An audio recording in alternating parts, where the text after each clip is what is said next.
नमस्ते दोस्तों। Classic books bye audio पिटारा में आपका स्वागत है। बेहतरीन ऑडियो बुक सुनने के लिए हमारा चैनल सब्सक्राइब करें और बेल आइकन दबाना ना भूलें ताकि आपको हर अपडेट मिलता रहे। पंचतंत्र। नमस्कार, मेरा नाम है ऋचा और आप सुन रहे हैं ऑडियो पिटारा और मैं लेके आई हूँ विष्णु शर्मा की लिखी संपूर्ण पंचतंत्र की कहानियां। इस कहानी का नाम है मूर्ख बंदर। एक नगर के पास किसी वैश्य के पुत्र ने पेड़ों के झुरमुट में मंदिर बनाना शुरू किया। उसमें जो कर्मचारी शिल्पी आदि थे वे दोपहर के समय भोजन करने के लिए नगर में चले जाते थे। एक दिन बंदरों का एक दल इधर उधर घूमता हुआ वहां आया।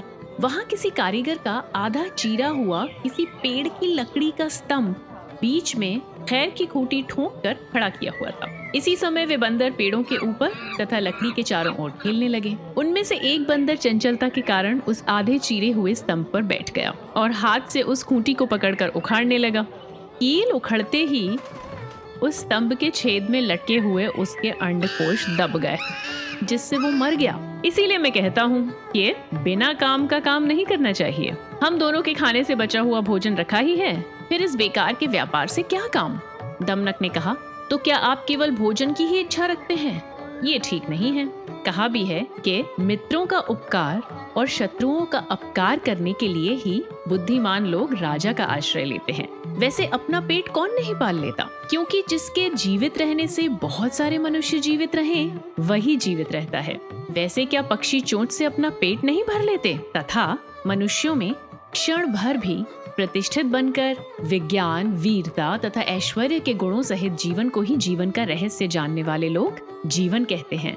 जो न अपने पर, न दूसरों पर, न दीनों पर और न मनुष्यों पर दया करता है, मनुष्य लोक में उसके जीवित रहने का लाभ ही क्या है? वैसे तो कौवा भी लंबे समय तक जिंदा रहता है और बलि खाता है। जिस प्रकार छोटी नदी और चूहे की अंजलि जल्दी भर जाती है, उसी प्रकार कायर पुरुष कम वस्तु से ही संतुष्ट हो जाया करते हैं।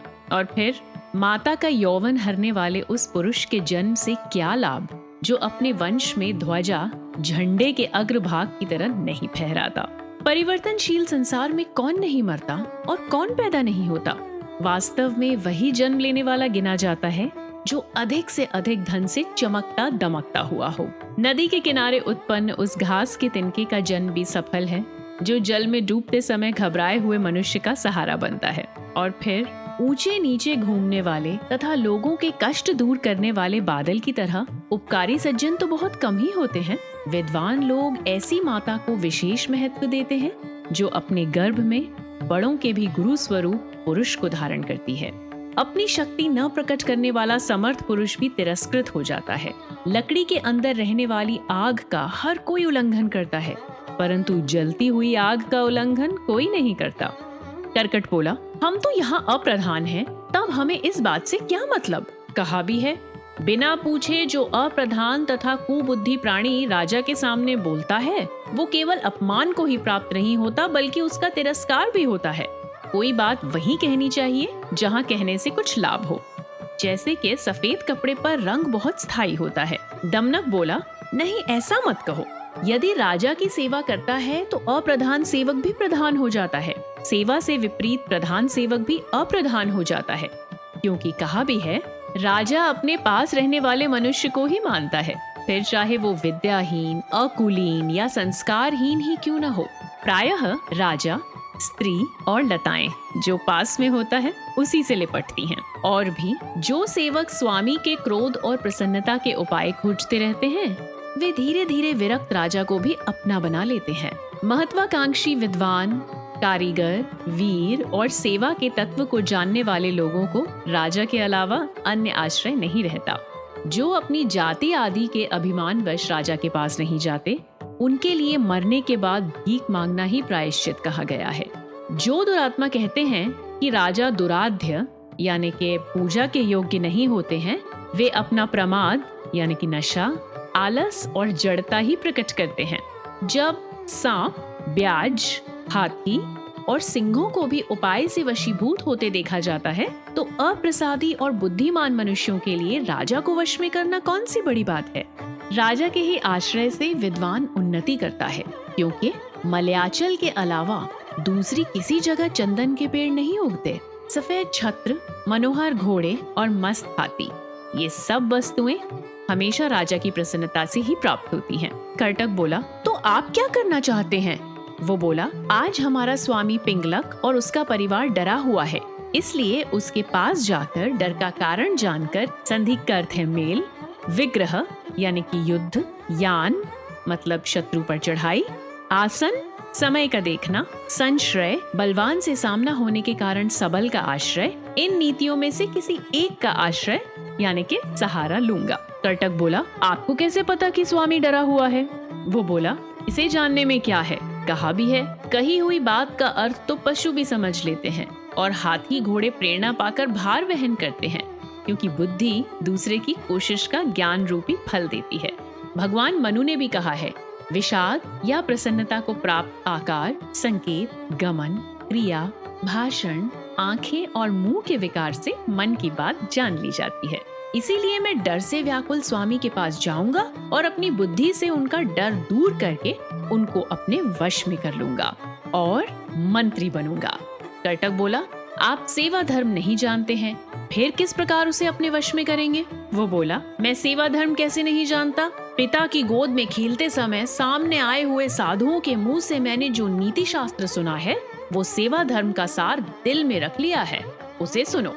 पराक्रमी, विद्वान और सेवा वृत्ति के जानकार लोग सुनहरे फूलों वाली पृथ्वी खोज करके उसे प्राप्त कर लेते हैं।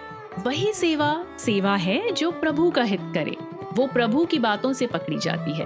विद्वान पुरुष को उसी वाक्य के द्वार से राजा का आश्रय लेना चाहिए और दूसरा कोई उपाय नहीं है।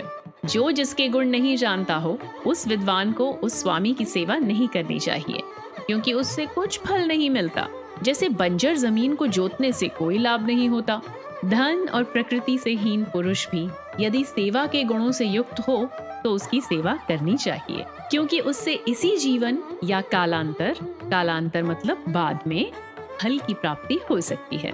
ऊंट के समान स्थिर और भूख से सूखते हुए चुप बैठे रहना अच्छा है, परंतु चतुर पुरुष को ज्ञान शून्य प्रभु से सहायता प्राप्त करने की इच्छा कभी नहीं करनी चाहिए। सेवक अपने कृपण मतलब कंजूस, सेवक अपने कृपण स्वामी की कठोर शब्दों में निंदा करता है, परंतु वो सेवक जो सेवा के योग्य और सेवा के अयोग्य स्वामी को नहीं पहचानता, अपनी निंदा क्यों नहीं करता?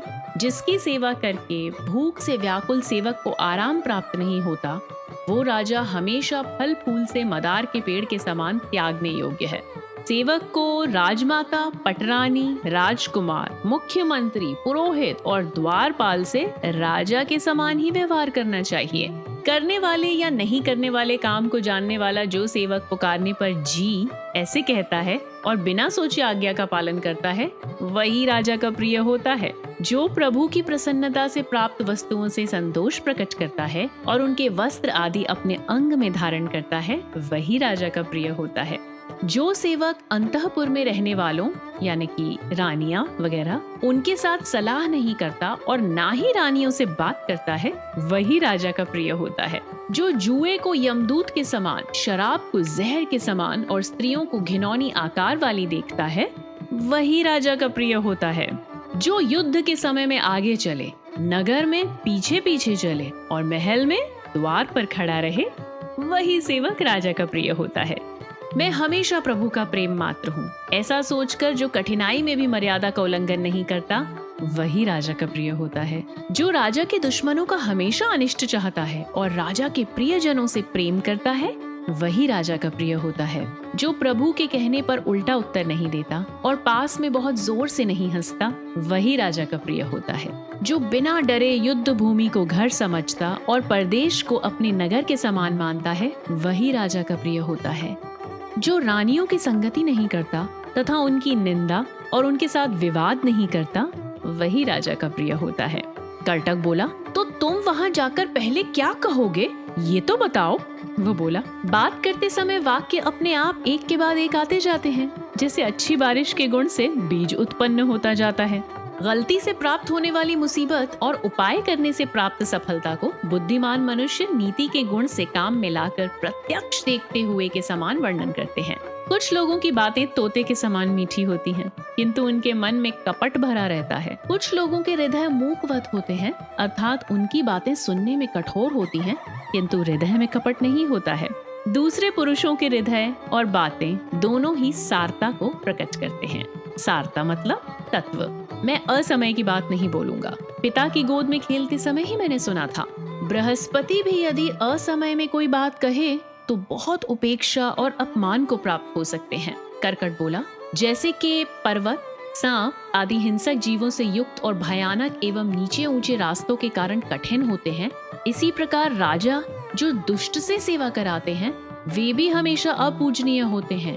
और भी सुख के भोग में लगे हुए, अगर सांप के विषय में बोले तो फन वाले, सुख के भोग में लगे हुए वस्त्रधारी, कुटिल, निष्ठुर कोशिश वाले दुष्ट राजा सांप की तरह मंत्र अर्थात मन के अनुकूल वृत्ति से ही साधे जाते हैं। वस्त्रधारी मतलब केंचुलीधारी, कुटिल टेढ़ी गति वाले, दो जीभ वाले, क्षण क्षण में बात बदलने वाले, क्रूर काम करने वाले, अनिष्ट और दोष देखने वाले राजा सांपों की तरह दूर से ही देखते हैं। जो राजा के प्रिय पुरुष का थोड़ा भी अनिष्ट करते हैं वे पापी आग में पतंग के समान जलकर मर जाते हैं। सब लोगों से नमस्कार पाने योग्य राजाओं का पद कठिनाई से प्राप्त होता है, क्योंकि उनके थोड़े से भी अपकार से ब्राह्मणत्व के समान सब कुछ दूषित हो जाता है। राजलक्ष्मी बहुत मुश्किल से प्राप्त हो सकती है, इसी कारण वो दुर्लभ और कठिनाई से जमा होती है, किंतु बर्तन में भरे जल के समान कोशिश से रक्षित लक्ष्मी लंबे समय तक अपने पास रहती है। दमनक बोला, ये सच है, किंतु जिसका जिसका जो जो भाव है उस भाव से उसकी सेवा करता हुआ बुद्धिमान उसमें प्रवेश करके शीघ्र ही उसे अपने वश में कर लेता है। स्वामी के मन के अनुसार चलना सेवकों का सदाचार माना जाता है। लगातार उनके आशय के अनुसार चलने वाले मनुष्य राक्षसों को भी अपने वश में कर लेते हैं। राजा के क्रोध में प्रशंसा की बात, उनके प्रिय से प्रेम, उनके द्वेष वाले से द्वेष और उनके दान की प्रशंसा, ये बिना मंत्र के वशीकरण तंत्र हैं। कर्टक बोला, यदि ऐसा विचार है तो प्रस्थान करें, आपका रास्ता मंगलकारी हो, आप जाकर इच्छा के अनुसार काम करें। वो भी कर्कट को प्रणाम करके पिंगलक के पास जाने के लिए चल दिया। आते हुए दमनक को देखकर पिंगलक द्वारपाल से बोला, दंड हटा लो, ये हमारा पुराना मंत्री पुत्र बेरोक टोक प्रवेश पाने का अधिकारी है, उसे आने दो, ये दूसरे आसन का अधिकारी है। द्वारपाल बोला, आप जो आज्ञा देंगे वही होगा।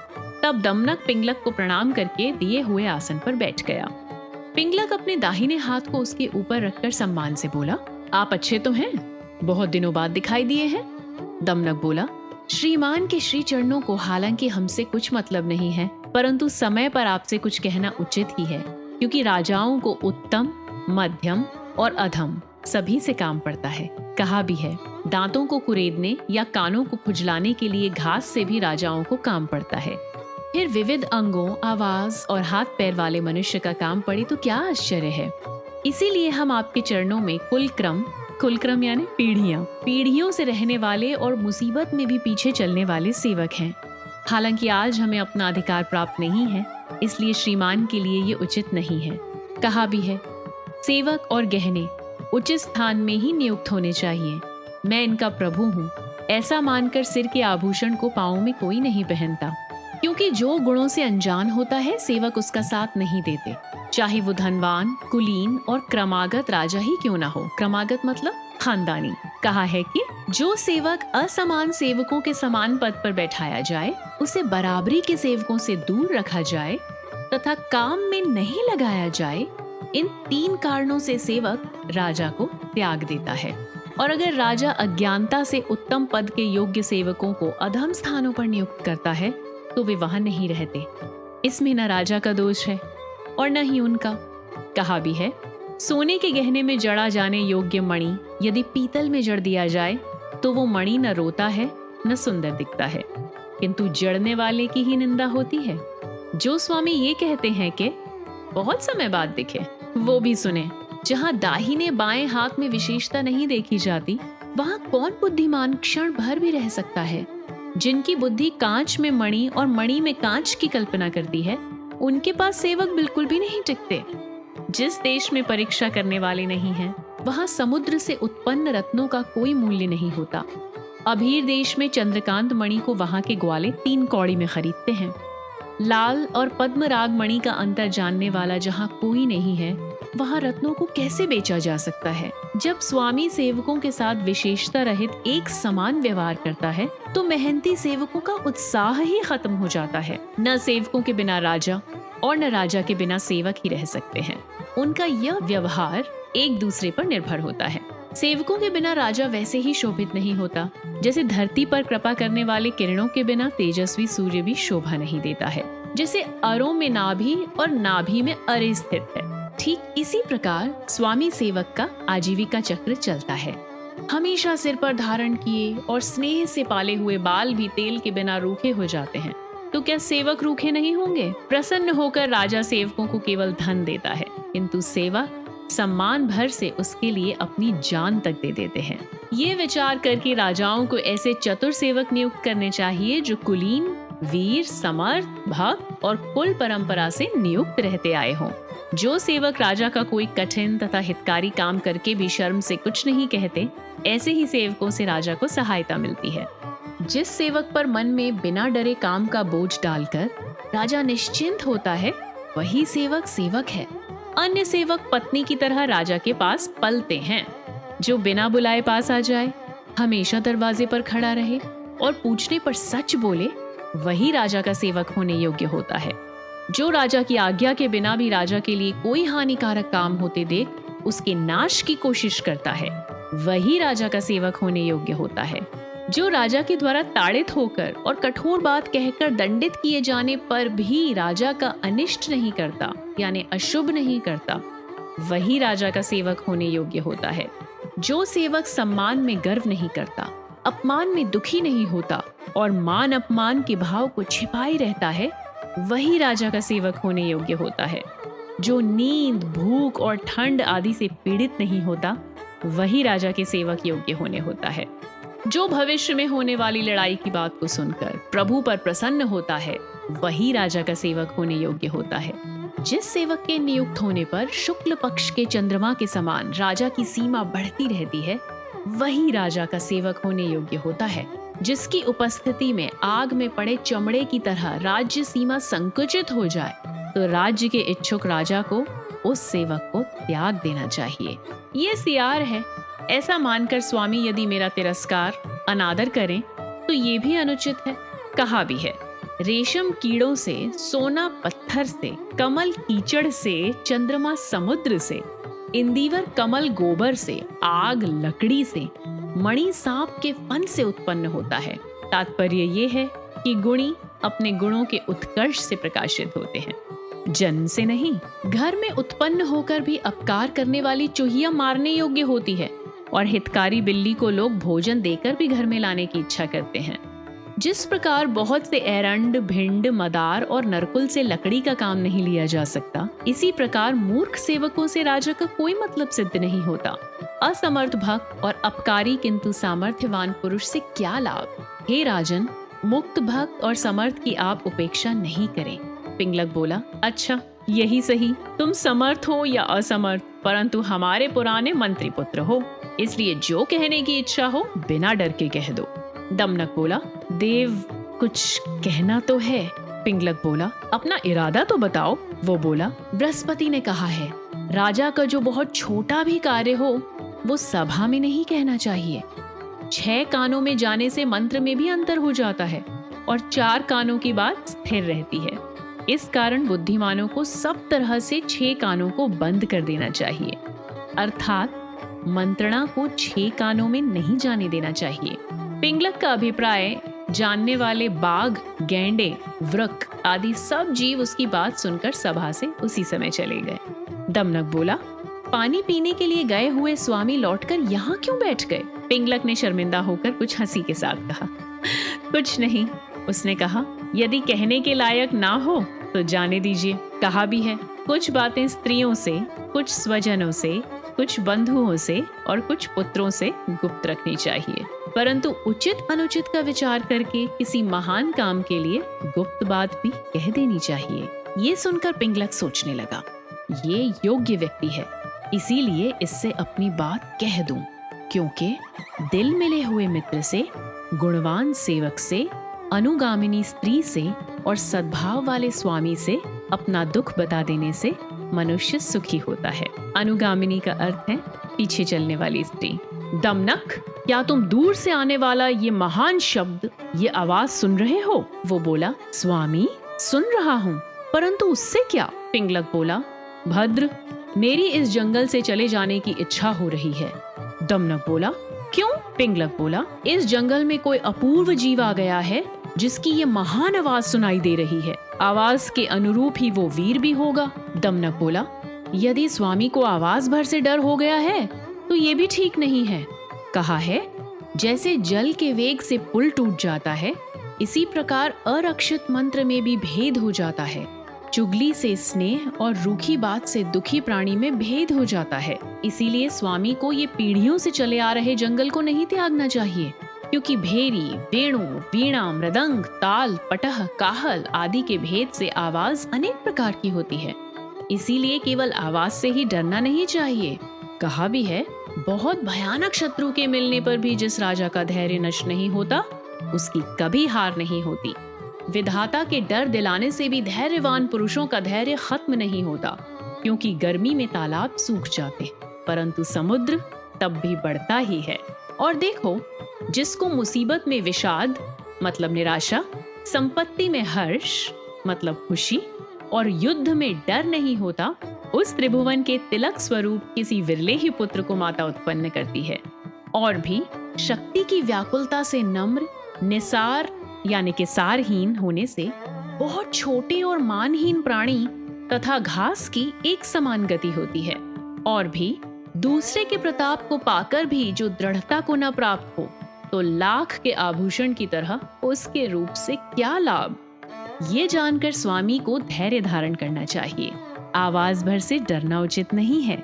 कहा भी है, मैंने पहले इसे मज्जा, मज्जा मतलब शरीर के अंदर की नालीदार हड्डी के अंदर का गूदा, मैंने पहले इसे मज्जा से पूर्ण जाना था, परंतु बाद में प्रवेश होकर देखा तो इसमें चमड़ा और लकड़ी ही दिखाई पड़ी। पिंगलक बोला, ये कैसे? वो बोला, यहाँ आती है संपूर्ण पंचतंत्र की दूसरी कहानी, सियार और नगाड़ा, और चल रहा है मित्रभेद। पंचतंत्र।